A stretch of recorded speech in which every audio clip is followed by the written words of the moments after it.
প্রিয় শিক্ষার্থী ভাই ও বোনেরা, রুবেল স্কুল ইউটিউব চ্যানেলের পক্ষ থেকে আপনাদের স্বাগতম। আমি রুবেল রানা আছি আপনাদের সাথে। ইলেকট্রনিক্স ভিডিও সিরিজের ধারাবাহিক লেকচারে আজকে আমরা আরও একটি বিষয় সম্পর্কে আলোচনা করব, সেটি হচ্ছে সেমিকন্ডাক্টর। আসলে ইলেকট্রনিক্স এই পুরো পার্টে এই সেমিকন্ডাক্টরের উপরই প্রতিষ্ঠিত, অর্থাৎ সেমিকন্ডাক্টরকে খুব ভালোভাবে আমরা বুঝতে পারলে পরবর্তীতে সকল পার্টগুলো আমাদের জন্য সহজ হয়ে যাবে। তাই আপনাদের কাছে যে সাজেশন থাকবে সেটি হলো এই সেমিকন্ডাক্টর সম্পর্কে এর বিস্তারিত খুব ভালোভাবে বোঝার এবং জানার চেষ্টা করবেন। তবে চলুন কথা না বাড়িয়ে শুরু করা যাক। এখানে আমি টাইটেল দিয়ে রেখেছি সেমিকন্ডাক্টর। প্রথমে আমরা সেমিকন্ডাক্টরের সংজ্ঞাটি আবারও একবার রিপিট করব বা মনে করার চেষ্টা করব। সেমিকন্ডাক্টর কাকে বলে? যে সকল পদার্থের পরিবাহিতা বা যে সকল পদার্থের কন্ডাক্টিভিটি কন্ডাক্টর এবং ইনসুলেটরের মাঝামাঝি তাকে বলা হয় সেমিকন্ডাক্টর। আশা করি আপনাদের মনে আছে। এখন আমরা দেখব সেমিকন্ডাক্টর কয় ধরনের হয়। এখন আমরা জানি সেমিকন্ডাক্টর দুই ধরনের হয়। সেটি কিভাবে? এক ধরনের সেমিকন্ডাক্টর পাওয়া যায়, সেটিকে বলা হয় বিশুদ্ধ সেমিকন্ডাক্টর। আমরা প্রথমে বাংলাটাই আগে শিখব। বিশুদ্ধ সেমিকন্ডাক্টর।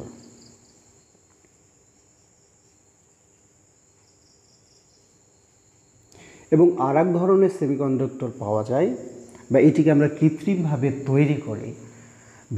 বিশুদ্ধ সেমিকন্ডাক্টরের সাথে কিছু ভেজাল মিশিয়ে সেই সেমিকন্ডাক্টরটিকে তৈরি করা হয়। সেজন্য অন্য ধরনের যে সেমিকন্ডাক্টর সেটিকে বলা হয় ভেজাল সেমিকন্ডাক্টর। আর ভেজাল মানেই তো জানেন যে আসল জিনিসের সাথে নকল কিছু জিনিস যুক্ত করলেই তাকে বলা হয় ভেজাল। তাই ভেজাল মিশ্রণ করার পর যে সেমিকন্ডাক্টর আমরা তৈরি করতে দেখি সেটিকে বলা হয় ভেজাল মিশ্রিত সেমিকন্ডাক্টর। এই যে আমি এখানে লিখে দিলাম, আপনারা খুব ভালোভাবে মনোযোগ সহকারে খেয়াল করুন।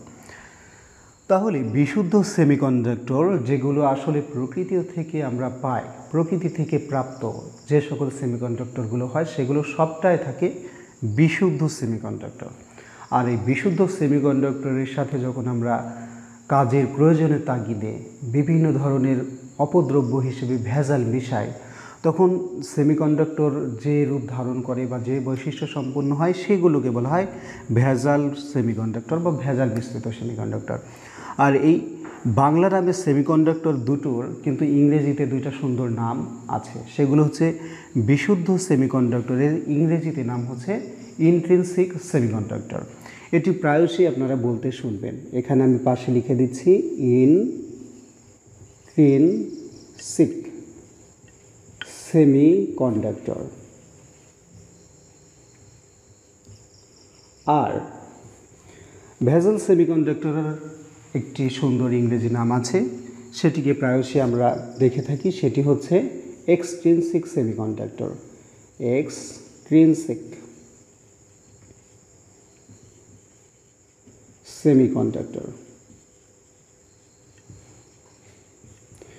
তাহলে প্রিয় শিক্ষার্থী ভাই ও বোনেরা, আমরা খুব সুন্দরভাবেই সেমিকন্ডাক্টর কী এবং তার দুইটা প্রকার নিয়ে ছোট হলেও বুঝতে পারলাম যে সেমিকন্ডাক্টর দুই ধরনের।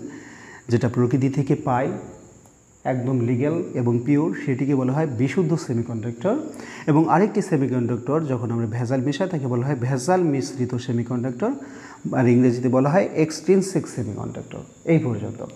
তো আসলে আমরা আরও একটি ডিপলি জানব যে বিশুদ্ধ সেমিকন্ডাক্টর এবং ভেজাল সেমিকন্ডাক্টর কোনটা কোন কাজে ব্যবহার করব, এবং আসলে আমাদের মূল এই যে বইয়ের পড়া বা মূল ইলেকট্রনিক্স পার্টের যে পড়া, এই দুইটার ভিতরে কোনটা দিয়ে আমরা বিভিন্ন ধরনের ডিভাইসগুলো তৈরি করি, সে উত্তরে আসা যাক। এখন দেখুন, বিশুদ্ধ সেমিকন্ডাক্টর যখন আমরা নিব, বিশুদ্ধ সেমিকন্ডাক্টর, আমি এখানে আবার একটি টাইটেল দিয়ে দিলাম কন্ডাক্টর। তো বিশুদ্ধ সেমিকন্ডাক্টর নিয়ে যখন কাজ করা হয় তখন দেখা যায় বিশুদ্ধ সেমিকন্ডাক্টরের সর্বশেষ স্তরে 4টি ইলেকট্রন থাকে। সেই জন্য এই বিশুদ্ধ সেমিকন্ডাক্টরের পরিবহন ক্ষমতা কন্ডাক্টর এবং ইনসুলেটরের মাঝামাঝি হয়, এটা আমরা পূর্বে জেনেছি। তো এই বিশুদ্ধ সেমিকন্ডাক্টর দিয়ে যদি আমি বিদ্যুৎ পরিবহন করাই তাহলে সেটা মাঝামাঝি রেঞ্জের বিদ্যুৎ পরিবহন করে। তাহলে আমরা যখন কোনো ডিভাইস তৈরি করব, মোবাইল ফোন হোক বা কম্পিউটার ডিভাইস হোক, যে কোনো ডিভাইসে এক বা একাধিক আমরা ইলেকট্রনিক্স কম্পোনেন্ট ব্যবহার করি, সেগুলোতে এক একটা পার্টস এক এক রকমের ভোল্টেজ বা কারেন্টে অপারেট হয় বা চলে।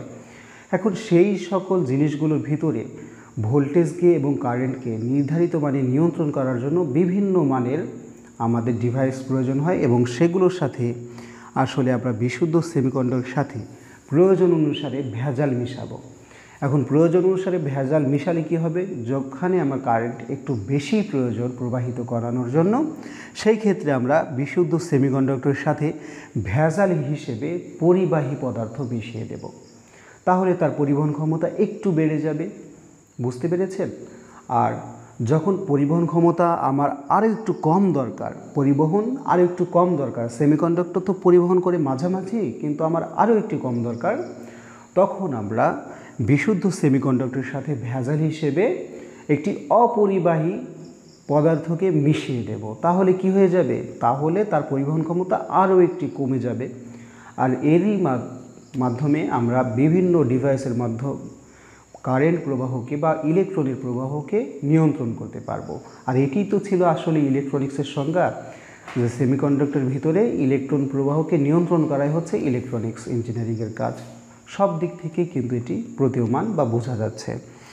তো প্রিয় শিক্ষার্থী ভাই বোনেরা, আমরা আলটিমেটলি দুই ধরনের সেমিকন্ডাক্টরই কিন্তু আলোচনা করে ফেলেছি। যে বিশুদ্ধ সেমিকন্ডাক্টরকে দিয়ে সরাসরি আমরা কোনো কাজ করতে আসলে পারি না, কেননা সে মিডল পয়েন্টে অবস্থান করে, অর্থাৎ পরিবহন এবং অপরিবহনের মাঝামাঝি। তাই একে দিয়ে সুন্দরভাবে কাজ করার জন্য ভেজাল মেশানোর দরকার হয়। আর এর থেকে ভেজাল সেমিকন্ডাক্টর নামে এক ধরনের সেমিকন্ডাক্টরের প্রচলন শুরু হলো, এবং তাকে একটি টাইপের ভিতরে রেখে দেওয়া হলো। তো বিশুদ্ধ সেমিকন্ডাক্টর কী জিনিস আপনারা বুঝতে পেরেছেন। প্রিয় শিক্ষার্থী ভাই বোনেরা, এখন আমরা দেখব ডোপিং কী। এই টার্মটি কিন্তু অনেক গুরুত্বপূর্ণ ইলেকট্রনিক্সে। ডোপিং অলরেডি আমরা জেনে কিন্তু ফেলেছি। সেটি হলো কি, যে বিশুদ্ধ সেমিকন্ডাক্টরকে সঠিকভাবে কাজ করার জন্য যখন আমরা বিশুদ্ধ সেমিকন্ডাক্টরের সাথে যে অপদ্রব্য মিশাই, তখন এই অপদ্রব্য মিশানোর প্রক্রিয়া বা ভেজাল মিশানোর প্রক্রিয়া কি বলা হয়, ডোপিং। তাহলে বোঝা যাচ্ছে যে ডোপিং আসলে বিশুদ্ধ সেমিকন্ডাক্টরের সাথে ভেজাল মিশানোর প্রক্রিয়াকে কী বলা হয়, ডোপিং বলা হয় সংক্ষেপে। তো এই ভেজাল মিশানোর আবার একটা নিয়ম আছে। এই ভেজাল মিশানোর উপর ভিত্তি করে এই ভেজাল সেমিকন্ডাক্টরকে আবার দুই ভাগে ভাগ করা হয়। কয় ভাগে ভাগ করা হয়, দুই ভাগে। কি সেমিকন্ডাক্টরকে, এই ভেজাল সেমিকন্ডাক্টরকে। একটাকে বলা হয় পি টাইপ সেমিকন্ডাক্টর, মানে ভেজাল মিশানোর পর একটা হয়ে যায় পি টাইপ, আর একটা হয়ে যায় এন টাইপ। এই পি বলতে গেলে পজিটিভ বোঝায়, আর এন এখানে বলতে গেলে নেগেটিভ বোঝায়, অর্থাৎ সংক্ষেপে প্রকাশ করা হয়েছে। পি দ্বারা পজিটিভ টাইপ সেমিকন্ডাক্টর, আর একটা কি নেগেটিভ টাইপ সেমিকন্ডাক্টর। ভালোভাবে খেয়াল করুন, ভেজাল সেমিকন্ডাক্টর আবার দুই ধরনের। ভেজাল মেশানোর বৈশিষ্ট্য অনুসারে বা ভেজাল মেশানোর প্রসেস অনুসারে একটা পি টাইপ আর একটা এন টাইপ। তো প্রিয় শিক্ষার্থী ভাই বোনেরা, তো ডোপিংটি কেন করা হয়? ডোপিংটি আসলে করা হয় এই পি টাইপ এবং এন টাইপ সেমিকন্ডাক্টর পাওয়ার জন্য, কেননা ভেজাল মেশানো কি তো ডোপিং বলা হয়। আশা করি সবগুলো আপনারা সমন্বয় করে বুঝতে পেরেছেন। তো প্রিয় শিক্ষার্থী ভাই বোনেরা, ডোপিং তো করে, আসলে ডোপিং করলে তো পি টাইপ এবং এন টাইপ সেমিকন্ডাক্টর দুইটা পাওয়া যাবে। তো কিভাবে আসলে সেই ডোপিংটি করা হয় জানতে অনেকেরই আগ্রহ প্রকাশ করেছেন। তো চলুন দেখি যে ডোপিংটি আসলে কিভাবে করা হয়। এখন আমরা তো জানি যে সকল সেমিকন্ডাক্টরের শেষ কক্ষপথে 4টি ইলেকট্রন থাকে। ভালোভাবে খেয়াল করুন, শেষ কক্ষপথে কয়টি ইলেকট্রন থাকে? 4টি। তো ধরে নিলাম যে এটি একটি সেমিকন্ডাক্টর, যেখানে সেমি সংক্ষেপে লিখে দিলাম যে শেষ কক্ষপথে 4টি ইলেকট্রন আছে। এখন এই 4টি ইলেকট্রনের সাথে যদি এমন একটা পদার্থ নিই, সেটি হচ্ছে ধাতু নিই, পরিবাহী পদার্থ নিই, আমরা কন্ডাক্টর মেশাবো ধরে নিলাম। তো ধরে নিলাম যে এমন একটি কন্ডাক্টর নিব তার শেষ কক্ষপথে ইলেকট্রন থাকবে 3টি। এরকম মৌল কিন্তু আছে, অবশ্যই আছে। দেখুন সিলিকন, যার শেষ কক্ষপথে 4টি ইলেকট্রন পাওয়া যায়, তাই সিলিকন একটি সেমিকন্ডাক্টর। অপরদিকে কন্ডাক্টর হিসেবে আমরা যে মৌলটি নিব সেটি ধরে নিলাম অ্যালুমিনিয়াম। এখন এই সিলিকনের সাথে অ্যালুমিনিয়াম ভেজাল হিসেবে আমরা মেশাতে চাচ্ছি, মূল উদ্দেশ্য হচ্ছে এটাই। তাহলে এটাই যদি আমাদের মূল উদ্দেশ্য হয়ে থাকে তাহলে এটি আসলে ডোপিং। দেখুন সিলিকনের সাথে অ্যালুমিনিয়াম মেশাচ্ছি, আর এটি শুধু আমরা জাস্ট শেষ কক্ষপথের ইলেকট্রন দ্বারা বুঝবো।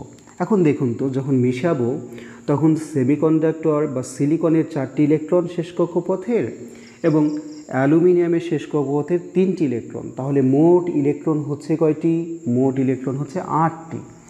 কিন্তু যে কোনো বন্ধন বা যে কোনো বিক্রিয়া হওয়ার পর বা মেশানোর পর শেষ কক্ষপথে যদি মোট 8টি ইলেকট্রন হয় অথবা 2টি ইলেকট্রন হয় তাহলে তারা নিষ্ক্রিয় গ্যাসের মতো স্থিতিশীলতা লাভ করতে পারে। কিন্তু এখানে কয়টি হচ্ছে? 7টি হচ্ছে, অর্থাৎ একটি ইলেকট্রনের ঘাটতি দেখা যাচ্ছে।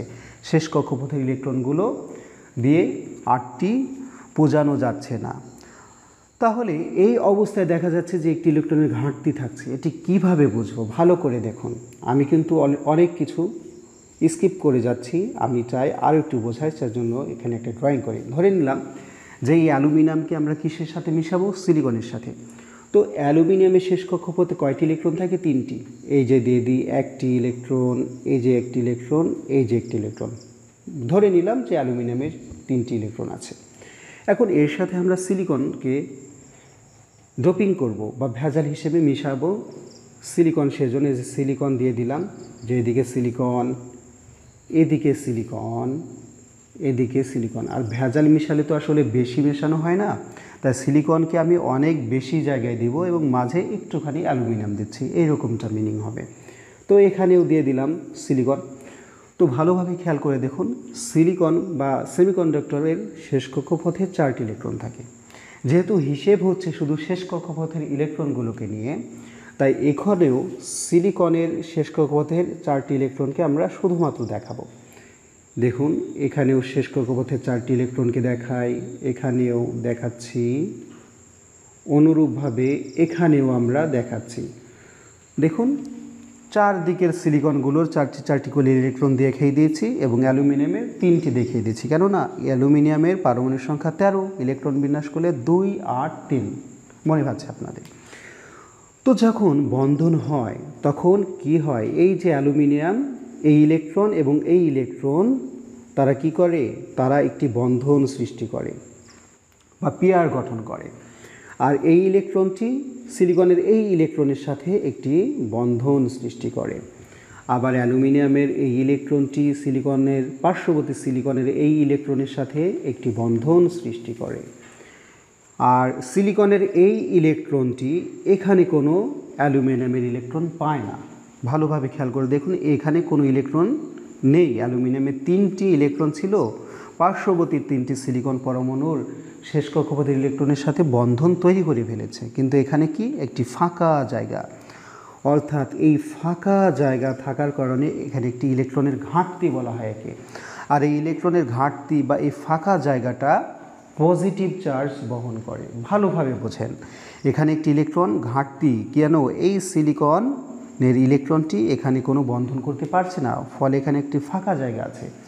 একে বলা হয় ফাঁকা স্থান, পজিটিভ চার্জ বহন করে। আর এই পজিটিভ চার্জ যখন আমরা অধিক পরিমাণে ডোপিং করব সিলিকনকে, অনেকগুলো অ্যালুমিনিয়াম পরমাণু থাকবে, অনেকগুলো সিলিকন পরমাণু থাকবে, এর পাশে যদি আবার আমি অ্যালুমিনিয়াম দিই, এভাবে দেখাই, তাহলে পর্যায়ক্রমে চিত্রটি অনেক বড় হতে থাকবে। তো আসলে অতগুলো দিয়ে তো আসলে বিশ্লেষণ করা সম্ভব নয়। তো আমাদের কি করতে হবে? একটির মাধ্যমে বুঝে নিতে হবে যে এইভাবে প্রতিনিয়ত অনেকগুলো পরমাণুর জন্য অনেকগুলো এইভাবে ফাঁকা জায়গা থাকবে। আর যার সবগুলো ফাঁকা জায়গায় পজিটিভ চার্জ ধারণ করে। এই জন্য এই ধরনের যখন আমরা ভেজাল মিশাবো একটি সিলিকনের সাথে ত্রিযোজী মৌল, দেখুন এই যে শেষ কক্ষপথে 3টি ইলেকট্রন মানেই ত্রিযোজী মৌল। যখন ভেজাল হিসেবে ত্রিযোজী মেশাবো তখন একটি ফাঁকা জায়গা থাকে এবং এই ফাঁকা জায়গা পজিটিভ চার্জ ধারণ করে। আর এইভাবে যে সেমিকন্ডাক্টরটি তৈরি হয় তাকে বলা হয় পি টাইপ সেমিকন্ডাক্টর। অর্থাৎ এতক্ষণ যে আমরা যেটি করলাম সেটি হচ্ছে আসলে ডোপিংয়ের মাধ্যমে পি টাইপ সেমিকন্ডাক্টরের তৈরির পদ্ধতিটা জানলাম। তো প্রিয় শিক্ষার্থী ভাই বোনেরা, আশা করি এই পুরো বিষয়টি আপনারা সহজে বুঝে নিয়েছেন। যদি এটি বুঝে থাকেন তাহলে এর পরবর্তীতে আমরা এন টাইপ সেমিকন্ডাক্টর তৈরির প্রসেসটিও দেখে নিব। তাই পাশে আমি এখানে আপনাদের দেখানোর চেষ্টা করছি। তো বরাবরের ন্যায় এন টাইপ সেমিকন্ডাক্টর করতে হলে সিলিকনের সাথে আমাদের অবশ্যই, কেননা সিলিকনের শেষ কক্ষপথে 4টি ইলেকট্রন থাকে। আর এখন তো আমরা কি মেশালাম? কন্ডাক্টর মিশেছি, সেমিকন্ডাক্টরের সাথে কন্ডাক্টর মিশেছিলাম। এখন আমরা সেমিকন্ডাক্টরের সাথে কন্ডাক্টর না, আমরা মেশাবো কি? ইনসুলেটর। কি মেশাবো? ইনসুলেটর। ইনসুলেটর মেশাবো বা অপরিবাহী পদার্থ মেশাবো। ভালো করে খেয়াল করে দেখুন। তো এটি হচ্ছে সিলিকন। এখন ইনসুলেটর বা অপরিবাহী যে পদার্থ মেশাবো, আর সিলিকন এটি কি? এটি হচ্ছে সেমিকন্ডাক্টর, আমি সংক্ষেপে সেমি লিখে রাখলাম। আর ইনসুলেটর হিসেবে আমরা কি নিতে পারি? ইনসুলেটর হিসেবে কোনগুলো ইনসুলেটর হয়? যাদের শেষ কক্ষপথে ইলেকট্রন 5, 6 অথবা 7টি ইলেকট্রন থাকে। শেষ কক্ষপথে 5, 6 অথবা 7টি ইলেকট্রন থাকে, সে সকল মৌলগুলোই আসলে অধাতু হয় বা ইংরেজিতে ইনসুলেটর হয়।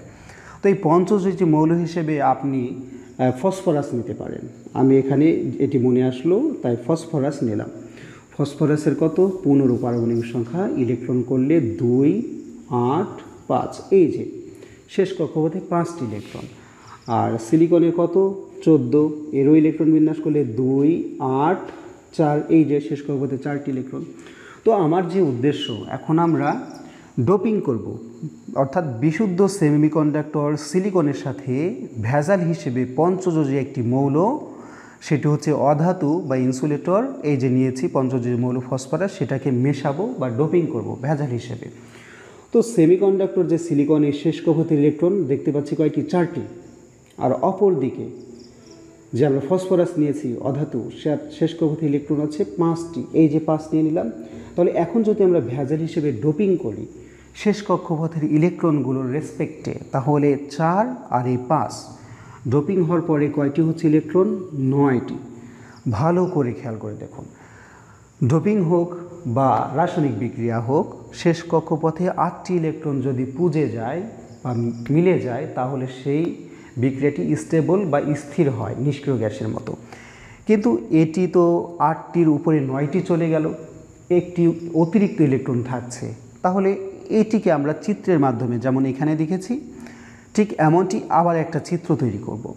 তো ভেজাল হিসেবে যেটি মেশাবো সেটিকে মাঝে রাখবো। দেখুন ফসফরাস আমরা নিয়েছিলাম, এই যে ফসফরাসকে মাঝে রাখলাম। এখন ফসফরাসের যোজনী বা শেষ কক্ষপথের ইলেকট্রন কত? 5টি। তো সেই শেষ কক্ষপথের ইলেকট্রন 5টিকে এখানে আমি মার্কিং করি। 1টা, 2টা, 3টা, 4টা, এখানে একটা দিই 5টা। ঠিক আছে। আর ভেজাল তো আমরা একটুখানি দিব। আর মূল জিনিস কি? সেমিকন্ডাক্টর বা এই সিলিকন হচ্ছে আসল জিনিস, এটার সাথেই ভেজাল মেশাচ্ছি। তাই চারদিকে আমরা সিলিকন দিয়ে দেবো। এই যে সিলিকন, এখানে দিলাম সিলিকন, এখানে দিয়ে দিই সিলিকন, এখানেও দিয়ে দিলাম সিলিকন। তো সিলিকনের কয়টা করে ইলেকট্রন দেখাবো আমরা চারদিকে? 4টা। কেননা সিলিকন বা সেমিকন্ডাক্টর ডিভাইসের শেষ কক্ষপথে 4টি ইলেকট্রন থাকে, পূর্ব থেকেই জানি। তো সেই শেষ কক্ষপথের ইলেকট্রনগুলোর সম্পর্ক দ্বারাই আমরা এটিকে প্রকাশ করব। তো এখানে এই পরমাণুর 4টা শেষ কক্ষপথের ইলেকট্রন, অনুরূপভাবে এখানেও শেষ কক্ষপথের 4টি ইলেকট্রন, এখানেও 4টি ইলেকট্রন, ঠিক এখানে 4টি ইলেকট্রন দিয়ে দিলাম। তো এখন মেশানোর ফলে তারা কিন্তু একটা বন্ধন তৈরি করবে। সেই বন্ধনটিকে এইভাবে দেখাতে হবে যে ফসফরাসের এই ইলেকট্রনটি তার পার্শ্ববর্তী এই সেমিকন্ডাক্টরের সাথে একটি বন্ধন তৈরি করলো, সেজন্য এইভাবে দেখিয়ে দিলাম। ঠিক অনুরূপভাবে ফসফরাসের এই ইলেকট্রনটি এই সিলিকনের সাথে একটি বন্ধন তৈরি করবে। এই ইলেকট্রনটি এই পার্শ্ববর্তী এই ইলেকট্রনের সাথে একটি বন্ধন, সিলিকনের এই ইলেকট্রনটি ফসফরাসের এই ইলেকট্রনের সাথে একটি বন্ধন। কিন্তু সবার সাথে বন্ধন হয়ে গেল, কিন্তু একটা অভাগা ইলেকট্রন এখানে থেকে গেল। দেখুন ফসফরাসের এই যে এই ইলেকট্রনটি, এ কিন্তু আর কারোর সাথে বন্ধন তৈরি করতে পারছে না। এখন এইভাবে যদি আবারও সাইডে একটা চিত্রের মাধ্যমে এখানে হোক যদি ফসফরাসের আবার একটি পরমাণু দিয়ে চিত্র দেখায়, তো প্রতি ক্ষেত্রে এইভাবে একটা করে ইলেকট্রন অতিরিক্ত থেকে যাবে। আর এই অতিরিক্ত ইলেকট্রন নেগেটিভ চার্জ বহন করে, আর ইলেকট্রনের চার্জ নেগেটিভ হয় এটা আমরা অনেক ছোট থেকে কিন্তু জানি। তো এই অতিরিক্ত ইলেকট্রনটি নেগেটিভ চার্জ বহন করে, তাহলে ভাবুন তো যখন কোনো একটা মাধ্যমে ডোপিং করা হয় বা ভেজাল মেশানো হয়, অনেক বেশি পরিমাণে করা হয়, ছোট তো করা হয় না, তখন অনেক বেশি পরিমাণে করা হলে অনেক বেশি পরিমাণে এই অতিরিক্ত একটা করে ইলেকট্রন তৈরি হয়, ফলে সম্পূর্ণ পদার্থটি নেগেটিভ চার্জ বহন করে। আর এইভাবে ভেজাল মেশানো যে প্রক্রিয়া, অর্থাৎ বিশুদ্ধ সেমিকন্ডাক্টরের সাথে যখন আমরা পঞ্চযোজী মৌল ভেজাল হিসেবে মেশাবো, তখন প্রতি ক্ষেত্রেই অতিরিক্ত একটা ইলেকট্রন উৎপন্ন হয় এবং সমস্ত পদার্থটি নেগেটিভ চার্জ বহন করে। আর তখন এই ধরনের সেমিকন্ডাক্টরকে বলা হয় এন টাইপ বা নেগেটিভ টাইপ সেমিকন্ডাক্টর। আশা করি খুব সুন্দরভাবে এই বিষয়টি আপনারা বুঝতে পেরেছেন। এটি অত্যন্ত সহজ একটি বিষয়, কেননা আপনাদের বুঝতেই হবে, আপনারা ইঞ্জিনিয়ার হতে চলেছেন, অনেক আশা নিয়ে আপনারা লেখাপড়া করছেন, একজন ইঞ্জিনিয়ার হবেন। আপনাদের অবশ্যই একজন দক্ষ এবং আদর্শবান ইঞ্জিনিয়ার হওয়ার জন্য এই বিষয়গুলো খুব ভালোভাবে বুঝে নিতে হবে, তাহলে ইলেকট্রনিক্স যে পার্ট সেটি অত্যন্ত সহজ মনে হবে আপনাদের কাছে। প্রিয় শিক্ষার্থী ভাই বোনেরা, এই সম্পূর্ণ বিষয়টি যদি আপনারা বুঝতে পেরে থাকেন, তাহলে অবশ্যই কমেন্ট সেকশনে একটু হলেও কমেন্ট করে যাবেন। আর ভিডিওটি যদি ভালো লেগে থাকে, যারা চ্যানেলে নতুন তারা অবশ্যই আমার চ্যানেলটিকে সাবস্ক্রাইব করে রাখবেন, যাতে পরবর্তীতে অন্যান্য ভিডিওগুলোও আপনারা দেখতে পারেন। আজকের মতো এ পর্যন্ত, আপনাদের সুস্বাস্থ্য কামনা করে আমি শেষ করছি। আসসালামু আলাইকুম।